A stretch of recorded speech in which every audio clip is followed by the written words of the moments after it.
भारत माता की जय, वंदे मातरम, जय हिंद। देखिए, आज का जो टॉपिक है वो जबरदस्त टॉपिक है। मैं दावे के साथ बोल सकता हूं कि एक इनोवेटिव से सिचुएशन आप लोग के सामने जाने जा रहा है, और इस पूरे इनोवेटिव सिचुएशन को अगर आप समझ पाएंगे तो जबरदस्त आपको मजा आने जा रहा है।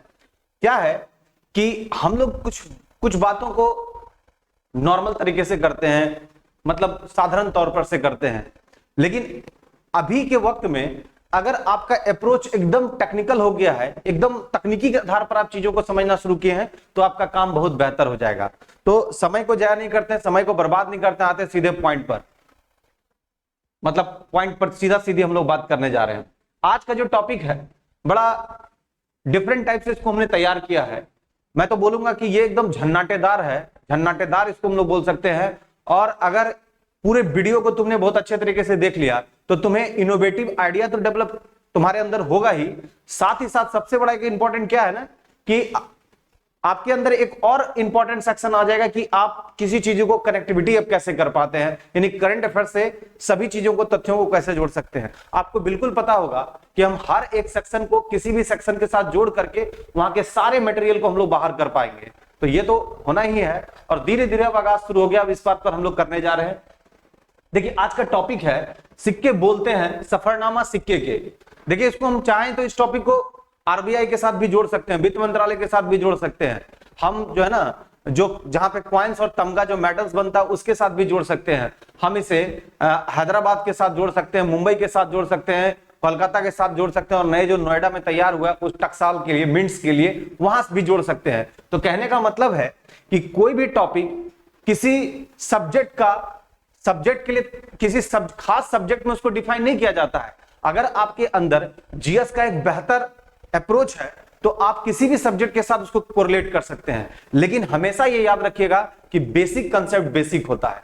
आधारिक संरचना जो होती है, जिस किसी बच्चे की आधारिक संरचना, आधार उसका बेहतर है, वो बेहतर कर सकता है। कहा जाता है ना कि हम किसी चीजों को रट्टा मार लेते हैं। क्या कर लोगे भाई रट्टा मार के?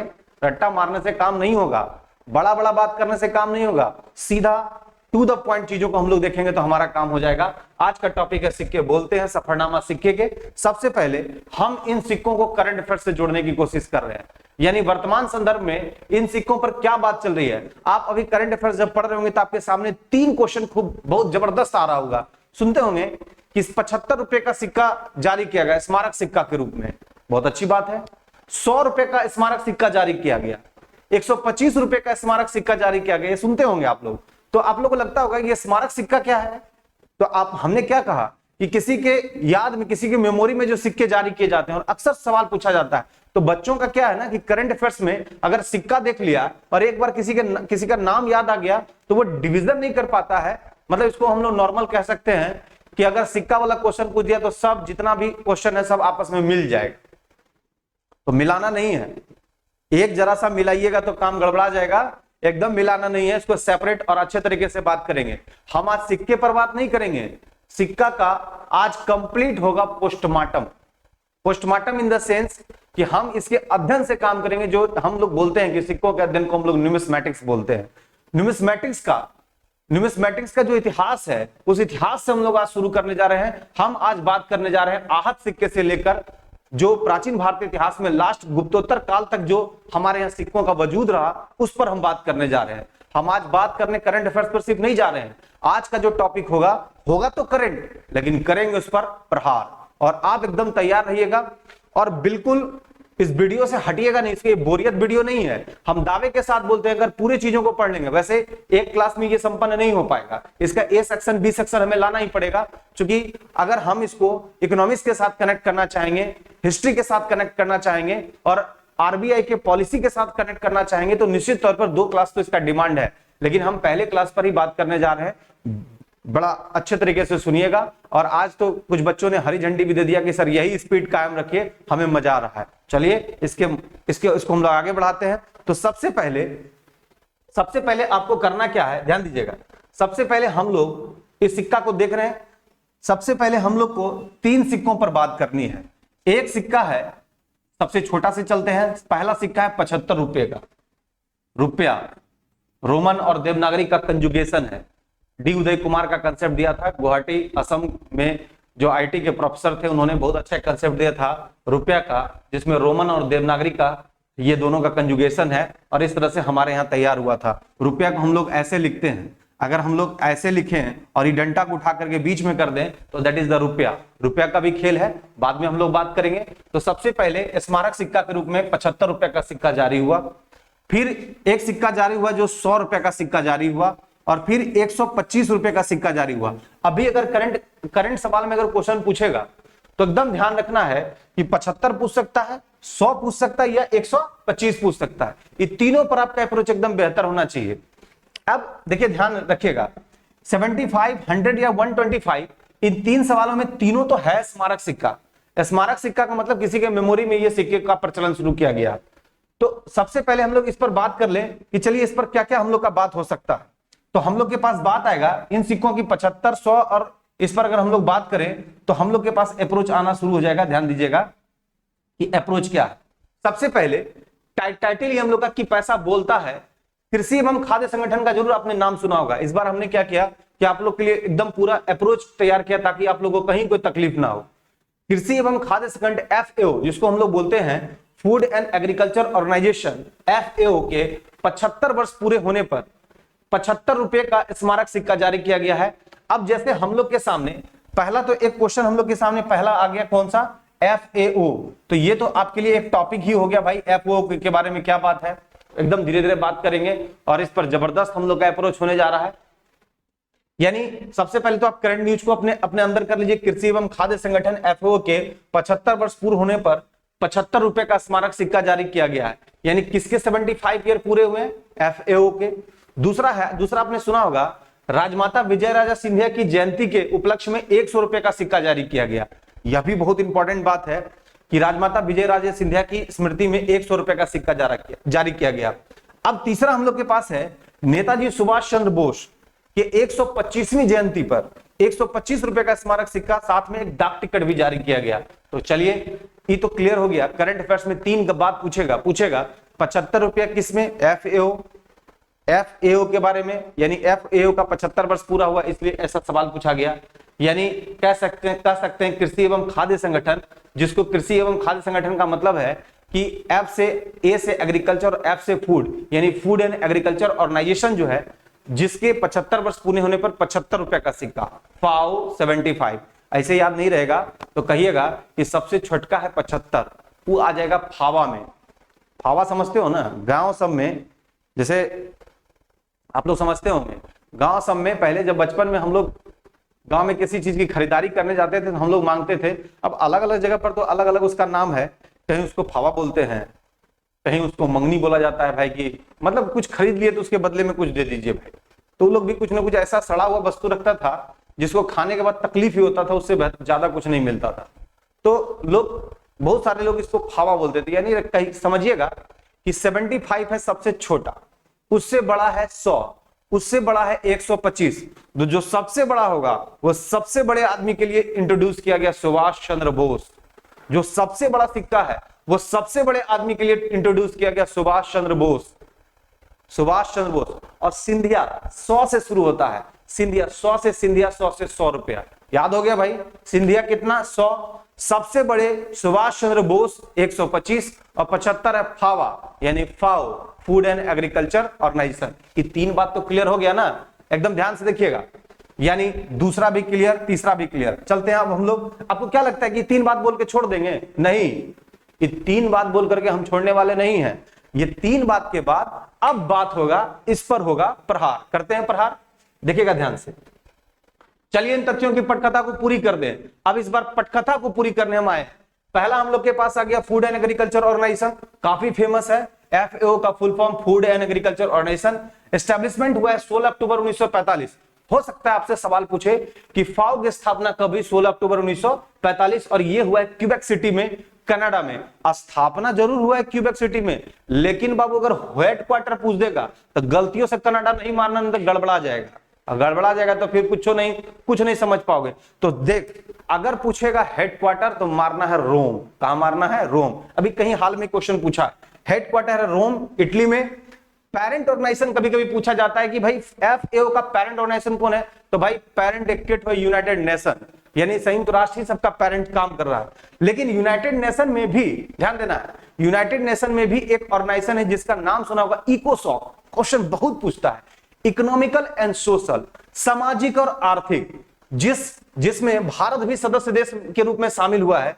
तो इकोसॉक में ध्यान रखिएगा, यूनाइटेड नेशंस का एक ब्रांच है इकोसॉक, और इकोसॉक में बेसिकली इस पर ध्यान दिया गया, एफएओ पर, फूड एंड एग्रीकल्चर ऑर्गेनाइजेशन। तो देख आपसे सवाल क्या क्या पूछ सकता है। सबसे पहले पूछेगा फाओ की स्थापना 1945, पेरेंट्स कौन है, यूनाइटेड नेशन। यूनाइटेड नेशन के बारे में पूछेगा तो यूनाइटेड नेशन का कौन ब्रांच में, तो ध्यान रखना यूनाइटेड नेशन के ब्रांच में इकोसॉक। पूछेगा what is the full form of इकोसॉक, इकोनॉमिकल एंड सोशल। साथ ही साथ सवाल पूछ सकता है कि यूनाइटेड नेशन में फाओ में टोटल नंबर ऑफ कंट्री कितना है, 194 कंट्री, याद करने की बात है। और डायरेक्टर जनरल है को डोंगी उसके डायरेक्टर जनरल है।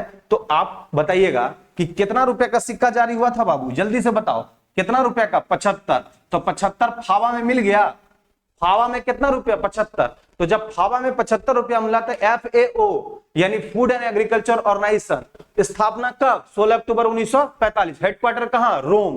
पेरेंट कौन, यूनाइटेड नेशन। यूनाइटेड नेशन का कौन पार्ट, इकोसॉक, economical and social. Total member कितना, 194।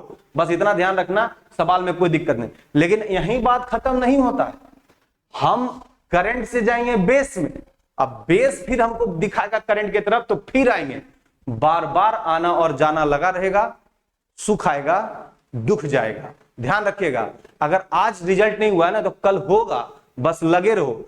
बीच में भागना नहीं, मैदान छोड़ के जो भागता है, पीठ दिखाकर भाग जाओगे तो योद्धा थोड़ी कल आओगे। देख, दो काम हो सकता है युद्ध क्षेत्र में, दो ही काम होता है, या तो हम लड़ते लड़ते वीर गति को प्राप्त हो जाते हैं, या लड़ करके जीत जाते हैं। जिस दिन मन में हार का बात आ गया ना, मन में किसी तरह से हार बैठ गया, तो हार तो तुम्हारा निश्चित है।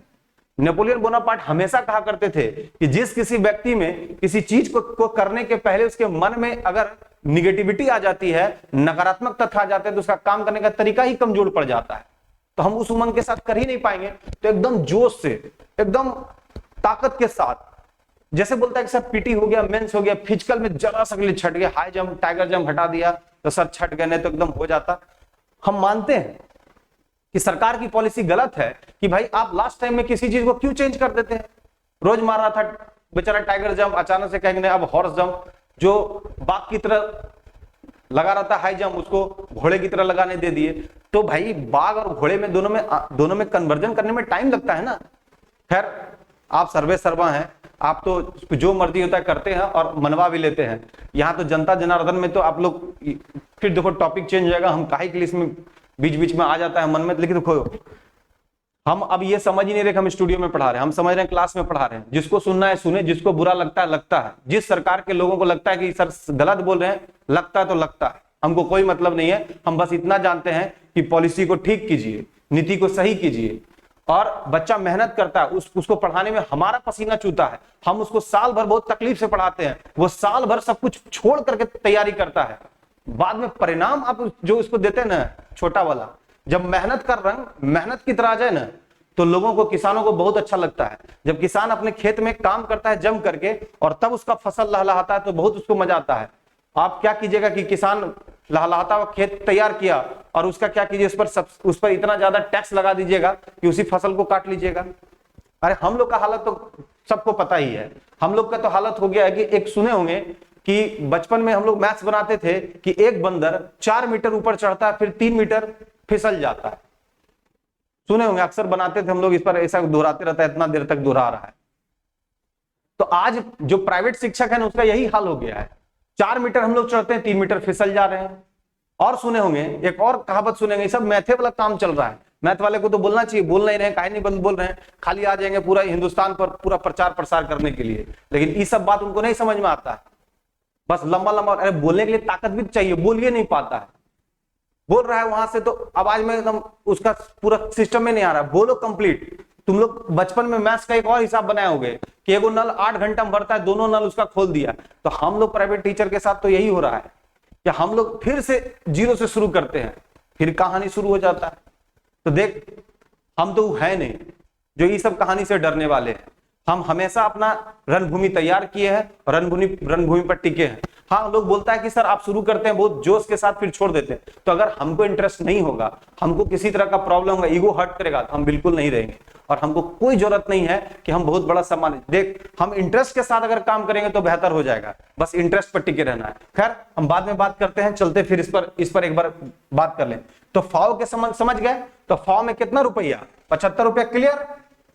अब चलिएगा नेक्स्ट पॉइंट पर, देख आगे हेडक्वार्टर इसका फूड प्रोग्राम के बारे में तुम सुने होंगे। अभी इस पर एक क्वेश्चन भी आएगा कि फाओ क्रिएटेड वर्ल्ड फूड प्रोग्राम, ये क्वेश्चन पूछ सकता है। जब FAO का कंसेप्ट हम लोग के पास आया, बाबू ध्यान दीजिएगा, तो यही FAO अभी 2020 में जो शांति का नोबेल पुरस्कार मिला है, ध्यान रखना है कि शांति का नोबेल पुरस्कार हमेशा नॉर्वे के ओस्लो में दिया जाता है, बाकी सारा जितना पुरस्कार है स्वीडन के स्टॉकहोम में दी जाती है। लेकिन अगर शांति का पुरस्कार पूछ देगा तो मारना नॉर्वे का कौन सा जगह, ओस्लो। वही शांति पुरस्कार के बारे में हम तुमसे बात करने जा रहे हैं कि शांति का जो पुरस्कार है, जो नोबेल का शांति का पुरस्कार है, इस बार फाओ का क्रिएटेड जो है वर्ल्ड फूड प्रोग्राम को दिया गया, जिसका एस्टेब्लिशमेंट 1961 में हुआ है। और जाहिर सी बात है, जब इसका हेडक्वार्टर रोम है तो इसका भी हेडक्वार्टर रोम ही होगा, तो आप कह सकते हैं हेडक्वार्टर रोम। और करंट नोबेल जो अवार्ड है 2020 का शांति का, इसी को मिला है, वर्ल्ड फूड प्रोग्राम को। यह क्वेश्चन इंपॉर्टेंट है, याद रखना है, 2020 में वर्ल्ड फूड प्रोग्राम को शांति का नोबेल पुरस्कार मिला है। साथ ही साथ इस पर कहा गया कि for the combating the threat of the human, मतलब कह सकते हैं कि जो भूखे लोगों के लिए जिस तरह से इसने बहुत बढ़ चढ़ करके खाने की जुगाड़ की, खाने का व्यवस्था किया, उसी ऑर्गेनाइजेशन को आज नोबेल का शांति पुरस्कार मिला है। तो ध्यान रखना है कि सबसे अहम समस्या है कि गरीबों के स्टारवेशन की समस्या, भूखमरी की समस्या। लोग ठीक है, अलग अलग लोग आते हैं, सबसे पहले योजना आयोग आया तो बोला था भाई नहीं, जो 2400 किलो कैलोरी गांव के लोग को मिलेगा, वो 2400 किलो कैलोरी का उसको प्राप्त हो रहा है तो वो गरीब नहीं है। 2100 किलो कैलोरी शहर वाले क्षेत्रों को मिलेगा तो गरीब नहीं है।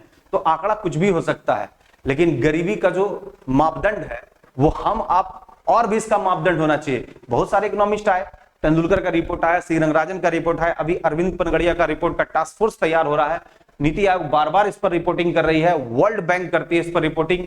तो कहने का मतलब है कि जो भी हो, पूरे विश्व इस कोरोना काल में जो भूखे लोगों को भोजन की व्यवस्था की गई, वो फाओ के ऑर्गेनाइजेशन, जिसको बोलते हैं हम लोग वर्ल्ड फूड प्रोग्राम, और इसी के जरिए स्टारवेशन की समस्या जो जूझ रहे लोग हैं उसको कोई कहीं ना हद तक एक बहुत राहत मिली, और इस राहत के लिए इसे नोबेल का शांति पुरस्कार मिला गया 2020 का।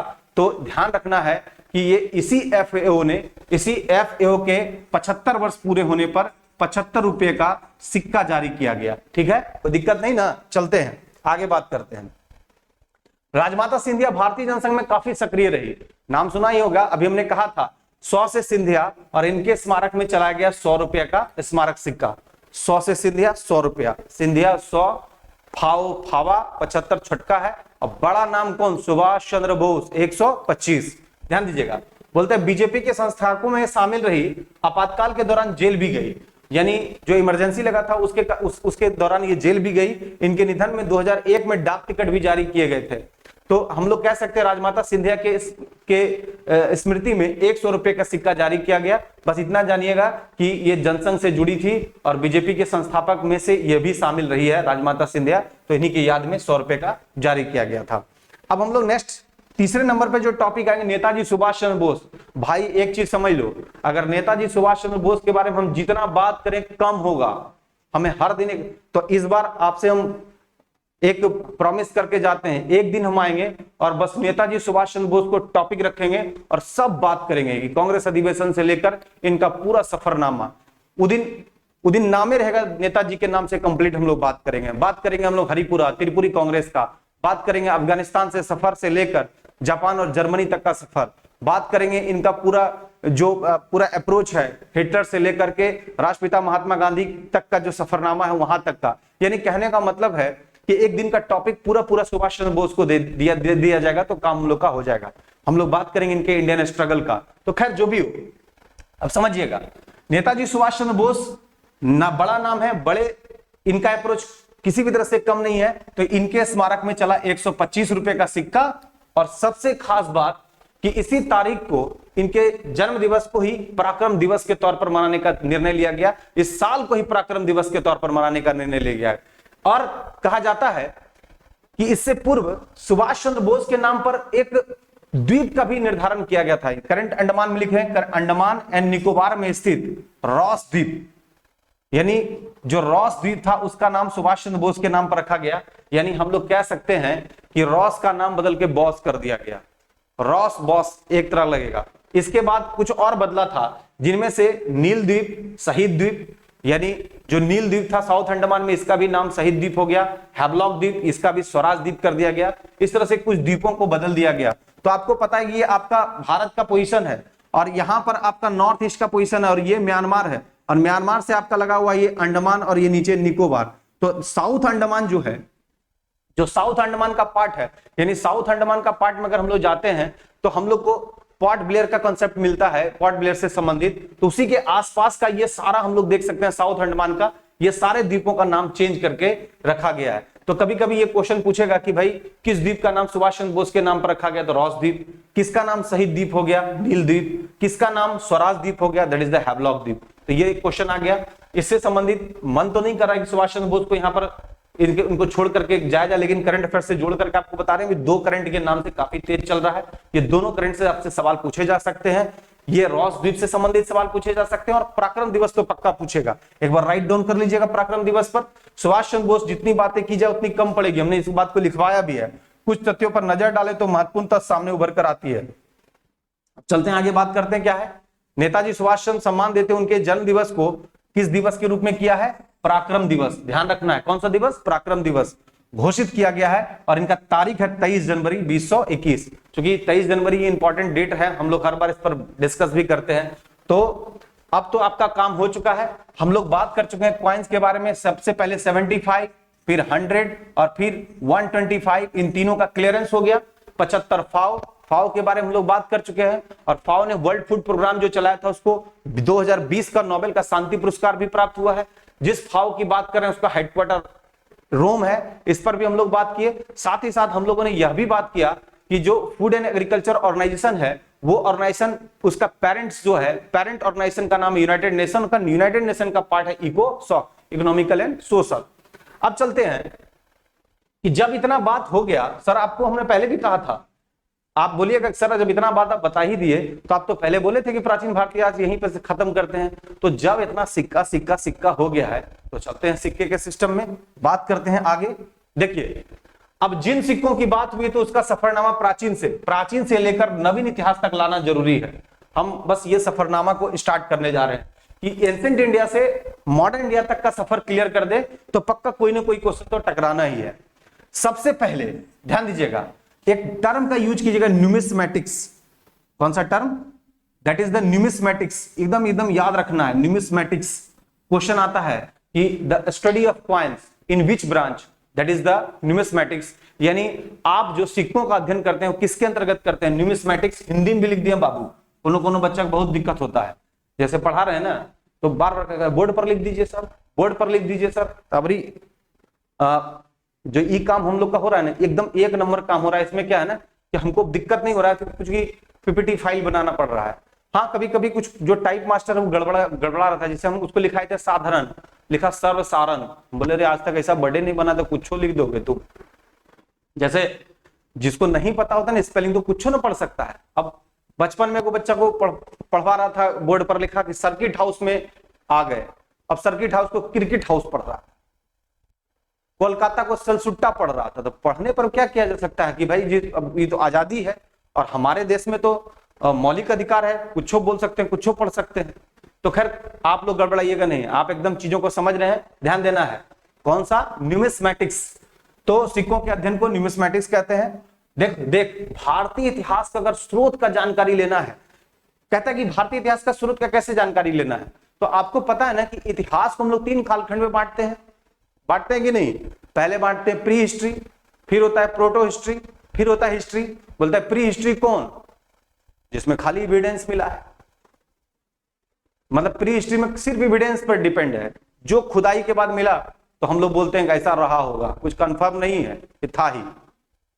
प्रोटो हिस्ट्री में एविडेंस मिला, स्क्रिप्ट भी मिला, लिखा हुआ भी मिला, लेकिन आप बताइएगा जिसको हम पढ़ ही नहीं पाएंगे, समझ ही नहीं पाएंगे, वो स्क्रिप्ट हमारे किस काम का। तो चित्राक्षर लिपि था, पढ़ नहीं पाया, तो हो गया प्रोटो हिस्ट्री।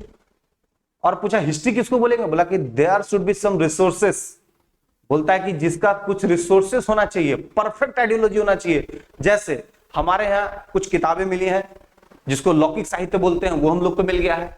जैसे हम लोग के यहाँ कुछ इतिहासकार आए, उन्होंने भारत के संदर्भ में लिखा, कुछ पुस्तकों से संबंधित जो है ना, कुछ लोगों ने किसी के बखान में चीजों को लिखा। कुछ हमारे यहाँ जो यात्री बाहर से आए, जिसमें से वैन सांग, फाहियान, अलबरूनी, सुलेमान, बहुत सारे लोग आए, उन्होंने कुछ कुछ इसके बारे में लिखा। और साथ ही साथ हम लोग के पास कुछ एविडेंसेस मिले, जैसे सिक्का से हम लोग पता कर लेते हैं कि प्राचीन भारतीय इतिहास का कब से कब तक का काल स्वरूप रहा होगा, क्योंकि हर काल में कुछ ना कुछ तो सिक्का चला ना जी, सवाल तो पूछता ही है। अब क्या सवाल पूछेगा, तो बोलता है, ध्यान देना है, देख इधर उधर ध्यान मत लगा और बीच में वीडियो छोड़ के भागेगा नहीं। कि क्लास में देखते हो ना कि कोनो बच्चा अगर इधर उधर दाएं बाएं लिया तो हमको बहुत दिक्कत होता है। हम हमेशा बोलते हैं कि क्लास में हम पढ़ाते नहीं है, क्लास में करते हैं आंदोलन, धुनी रमाते हैं, हमारे साथ धुन लगाओ काम हो जाएगा। और इस बार हम धुन में अगर कोई भागा तो सबका पता हमारे पास है, कोई भागे होगा नहीं। इस बार भागना नहीं है, इस बार पीटी तक एकदम झंडा गाड़ के रहना है। और अगर हमारा मूड बना है तो हमको मूड में रहने दीजिए, क्योंकि मूड गड़बड़ाइएगा आप लोग तो गड़बड़ हो जाएगा। इसलिए आप लोग का दायित्व बनता है इसको जम के शेयर कीजिए और जम के इसको व्यूज में लाइए। अगर हमको एनर्जी मिला तो हम और दुगना तिगुना एनर्जी से आपके साथ रहेंगे और आपका काम हो जाएगा। लेकिन हमारी एनर्जी तुम पे डिपेंड करता है, तुमको जाता क्या है जी, एगो शेयर कर दोगे, तुम कर दोगे अपने फेसबुक पर, तो निश्चित तौर पर कंसर्निंग लोग तो उसको देखेंगे, चाहे जो भी हो। जैसे हम व्यू देखेंगे और जैसे हमारा इजाफा हो जाएगा। अब हम ये रिक्वेस्ट तुमसे नहीं करेंगे, तुमको करना होगा, लेकिन करना है इसलिए कि ताकि हम में एनर्जी आ जाए। एक तो सबसे पहली बात कि बिना बच्चा हम पढ़ा रहे हैं, ये तो सबसे गड़बड़ काम चल रहा है। ये कोई ऐसा वीडियो शूट नहीं करेंगे, पूरे भारतवर्ष को झूठ मूठ का लंबा लंबा बात बता रहे हैं। हम आप लोगों को पढ़ाने के लिए एक माहौल तैयार कर रहे हैं, और इस माहौल में क्या है कि हम अपने आप को आपके साथ जोड़ना चाहते हैं, कनेक्ट होना चाहते हैं। तो देख, तुमको एक तो पहले से कष्ट हो रहा है कि तुमको इमेजिनेशन करना पड़ रहा है, और दूसरा कष्ट है कि हमको अप्रिसिएशन नहीं मिलेगा। तो अपना पीठ हम नहीं ना ठोक सकते हैं जी, कि पीठ ठोकने के लिए तो अप्रिसिएशन के लिए किसी ना किसी का आवश्यकता है। और तुम सोचोगे कि किसी आदमी को हम बोले कि बताइए हम कैसा पढ़ाएं, तो कौन मेरा इतना बकवास सुनने जा रहा है, कोई नहीं सुनेगा। जिसको पढ़ाई से मतलब नहीं, हमारा एकदम नहीं सुनेगा। जिसको पढ़ाई से जो पढ़ाई से मतलब रखता होगा वो पक्का हमको सुनेगा, और जिसको पढ़ाई से मतलब नहीं वही आलतू फालतू सुनता है। ये भकंदर कैसे होता है, फिस्टुला कैसे होता है, पगला, ये सब क्वेश्चन पूछेगा, कभी नहीं पूछेगा। सवाल पूछेगा वही जो तुमको बता रहे हैं, सवाल पर ध्यान देना है और अब जम के पढ़ना है, भागना नहीं है। चलिए ठीक है, तो सबसे पहले सिक्कों के अध्ययन को क्या बोलेंगे बाबू, न्यूमिस्मैटिक्स। ठीक है, भारतीय इतिहास की जानकारी मुद्राओं के जरिए किया गया है। 206 ईसा पूर्व से लेकर 306 ईसा पूर्व तक की जानकारी हम लोग को दिया गया है। चलते हम लोग बात करते हैं इसके सफरनामे पर, थोड़ा क्लियर हो जाए। सबसे पहले प्राचीन भारतीय इतिहास में एक सिक्का चला जिसका नाम था आहत सिक्का। ये नहीं है आहट से जब कोई आए कि तो लगता है कि तुम हो, ये सब नहीं है। आहत हो गए। कौन सा सिक्का, आहत, जिसका नाम था पंचमार्क। देख ध्यान से, ये पंचमार्क सिक्का जो है ना, ये जो पंचमार्क सिक्का के बारे में बता रहे हैं, इस पे कोई सिर्फ पिक्चर था, एक लेबल मारा हुआ था, चिन्ह था, मात्र इस पर एक साइन था। साइन मतलब चिन्ह, इशारा, सिर्फ साइन था, कोई डेट वूट इस पर नहीं था, तो नहीं पता चल पाया। लेकिन हम लोग के पास तो मेथड है, C14 मेथड है, कार्बन 14 पद्धति के थ्रू हम लोग तो क्लियरेंस कर ही सकते हैं। खैर जो भी हो, अब केमिस्ट्री में नहीं जाएंगे, ध्यान दीजिएगा। बोलता है आहत सिक्का पंचमार्क जो है, इसमें सिर्फ चिन्ह मात्र थे। इन सिक्कों मुद्राओं पर कोई लेख नहीं थे, केवल चिन्ह मात्र थे। बस ये ध्यान रखना कि चिन्ह वाला जो सिक्का है, जो सबसे पहला सिक्का है, वो है कौन, आहत सिक्का। अब आते हैं सर्वप्रथम सिक्कों पर तिथियां उत्कीर्ण कराने का, मतलब सबसे पहले डेट को इंडिकेट कराने का काम कौन किया, तो वो है इंडो बैक्टीरियन। क्वेश्चन आता भी है कि सबसे पहले सिक्कों पर तिथियां, जो डेट को इंट्रोड्यूस किया था, वो किसने किया था, इंडो बैक्टीरियन ने, जिसको हम लोग हिंद यवन शासक बोलते हैं।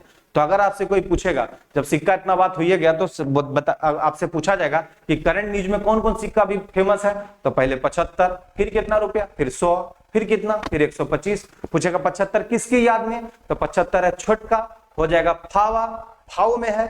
बोलेगा 100 किसमें, 100 से सिंधिया, 100 से 100 रुपया, और सबसे जो भारी भरकम सुभाष चंद्र बोस 125, 125 पराक्रम है, उनका पराक्रम है हमारे हिंदुस्तान के लिए, तो पराक्रम दिवस के तौर पर भी मनाया है। एक क्वेश्चन कोनो न कोनो पूछ रहा है बाबू, दिमाग लगाना। और साथ ही साथ द्वीप को तो भूलना नहीं है, रॉस द्वीप, बॉस द्वीप, रॉस हो गए हैं बॉस, क्लियर। और वो डायरेक्शन है उसका कौन सा, साउथ अंडमान, ठीक है, माइंड में सेट कर लीजिएगा। फिर सवाल पूछेगा को क्या, दिन को क्या बोलते हैं, न्यूमिस्मैटिक्स। फिर आपसे सवाल पूछा जाएगा कि पहला सिक्का कौन था, आहत सिक्का, जिसको पंचमार्क सिक्का भी कहा जाता है। और सवाल पूछा जाएगा कि पहली बार सिक्कों पर तिथियां उत्कीर्ण कराने का, यानी डेट लिखने का काम किसने किया, तो इंडो बैक्टीरियन, याद रखना, हिंद यवन का काम था। फिर सवाल हम लोग चलते हैं ऋग्वैदिक काल से, क्योंकि पूरे वैदिक काल को दो भाग में बांटे, ऋग्वैदिक और उत्तर वैदिक। बोलता है ऋग्वैदिक काल में गाय का प्रयोग मुद्रा के रूप में किया जाता था। आज भी हम लोग क्या देखते होंगे, निगोशिएशन होता है, बर्तुहारी होता है, पूछता है कितना जमीन है। खैर अब तो खैर गाय बैल का काउंटिंग नहीं होता है, लेकिन आज से 10 साल 20 साल पहले जाता था तो पूछता था कि कितना उसके ग्वाल में गाय बांधा हुआ था, बैल बांधा हुआ था। उससे उसका पता चलता था कि अगर बड़ा किसान है तो निश्चित रूप से बैलों की संख्या ज्यादा होगी। अब ना ट्रैक्टर का यूज हो रहा है, तो बैल को गिन करके उसका तिलक बढ़ जाता था।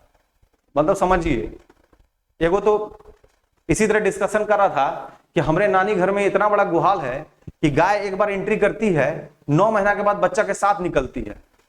फेंकने वाले का क्या है, बहुत लोग अतिशयोक्तिपूर्ण बात करता है, मतलब भाई क्या मतलब नहीं समझे, गाय एंट्री किया कितना साल बाद निकलेगा, कहा 9 महीना के बाद बच्चा के साथ। तो बहुत बड़ा आपका जो है ये तो मतलब कह सकते हैं कि एकदम बहुत बड़ा गुहाल होगा। तो दूसरा तो उससे ज्यादा फेंकू था, चुपचाप से 2-3 मिनट रुका, उसके बाद बोला क्या कि एक बार जानते हो कि नहीं, क्या हमारे नानी घर में जो एक बांस है ना, जैसे हमारे बारिश नहीं होता है तो हम बांस से ऊपर में आसमान में हल्का सा ऐसे कर देते हैं, तो हम लोग ग्रामीण भाषा में बोलते हैं हुर देते हैं, तो हुर देते हैं तो बारिश होने लगता है। कितना बड़ा बांस रखे हो। तो फिर थोड़ा देर में 2 मिनट के बाद ये उससे पूछा कि अच्छा ये जो बांस जो हुरते हो जिससे पानी गिरता है वो बसवा रखते कहा, कि तुमने नानी घर के गुहाल में। बात समझ में आया। तो कहने का मतलब है कि अतिशयोक्तिपूर्ण बात करने में कोई दिक्कत है नहीं। और निगोशिएशन में पहले गाय बैल को ही देखा जाता था, किसके यहाँ बैल की संख्या ज्यादा है, किसके यहाँ गाय का संख्या ज्यादा है, तो लड़का का डिमांड बढ़ जाता था। आजकल तो बहुत सबसे ज्यादा तो लड़कों में देखा जाता है कि नौकरी किसका लगा, नौकरी हो जाएगा ना तो पूरे पंचायत से लेकर के 8-10 जिला में आपको जाना शुरू कर देगा, तो नौकरी को लड़का हो गया। अब बताने की जरूरत नहीं है, बहुत गजब मौत पब्लिसिटी है। नौकरी हुआ और देखिएगा सब डिस्कशन शुरू गए, एगो लड़का है, अब एगो लड़का में तो आप ही शामिल होइएगा। इसलिए तैयारी बढ़िया से करो, अपना एंट्री करो, और नहीं तो मैन्युफैक्चरिंग डेट से जो बनावटी डेट है, एक्सपायरी डेट में कब कन्वर्ट हो जाएगा पूरा जीवन पता नहीं चलेगा, फिर तो ऊपर से देना पड़ेगा जी। ठीक है, चलिए आते हैं। तो ऋग्वैदिक काल में गाय का प्रयोग किस रूप में करा था, मुद्रा के रूप में, मुद्रा के रूप में, लेन देन एक्सचेंज के रूप में, यानी इसी को धन माना जाता था, संपत्ति माना जाता था। और किसी का जो जिसको धनवान माना जाता था उसको गायों की संख्या से। वैसे भी आपको बता दें कि हमारे कृषि और पशुपालन तो इंपॉर्टेंट है ही, एग्रीकल्चर एनिमल हस्बेंड्री की बात कर रहे हैं, तो हमारी जो मिश्रित अर्थव्यवस्था के बारे में जब भी कोई पूछता है तो मिश्रित अर्थव्यवस्था का क्या मतलब है, कृषि और पशुपालन दोनों को साथ साथ करना। लेकिन मिलीजुली खेती के बारे में पूछेगा तब फिर दूसरा बात हो जाएगा, तब एक फसल के साथ 2 फसल लगाते हैं, वो हो गया। तो खैर इस पर हम लोग बात करेंगे। चलिए नेक्स्ट पॉइंट पर बात करते हैं। बोलता है कि उत्तर वैदिक काल में लेन देन का माध्यम, यहां थोड़ा सा गलती हो गया बाबू, देख लेना है, इसको हम लोग बोलते हैं निष्क, निष्क लिख दिया है, निष्क। अब देखना पुराना नाम से कैसे नया नाम चुराया है। आज भी देखते हो सोना चांदी का सबसे ब्रांड का जो तनिष्क के बारे में बोलता है, तो कुछ किया थोड़ी टाटा वाला अपना टी लगा दिया, तो पढ़ो तो इसको तनिष्क हो गया। उस समय भी सोने के आभूषण निष्क ही कहलाते थे। ये सब जो है पुराना पद्धति पे चल जाए। जो अच्छा भी नाम दिख रहा है ना, आप देखते होंगे कि नाम रखा लोपा मुद्रा, विशंभरा, ठीक है, इस तरह का जो नाम सुन रहे हैं जिसको लगता है कि नया नाम रखा है, लोग इनोवेटिव है। लेकिन आपको बता दें ये सारे जितने नए नाम मिल रहे हैं वो पुरानी वैदिक साहित्य से ही लिए गए हैं। वो सारे जो है ना वेदों से ही उठाया गया नाम है। और हम लोग बोलते हैं गरीब बड़ी अच्छा नाम रखा है, गार्गी रखा है, तो आपको तो पता है गार्गी संहिता के बारे में। तो कहने का मतलब है कि जो कुछ भी आप इनोवेशन देख रहे हैं ना, वो सारे इनोवेशन पौराणिक सिस्टम से ही लगा हुआ है। निष्क जो आप देख रहे हैं सोने के आभूषण थे, किस काल में, उत्तर वैदिक काल में, इसका भी लेन देन में काम होता था। तो इसमें टाटा वाले ने टी लगा दिया तो तनिष्क हो गया। खैर छोड़िए। उत्तर वैदिक काल में लेन देन का माध्यम मिस्र सोने के आभूषण थे।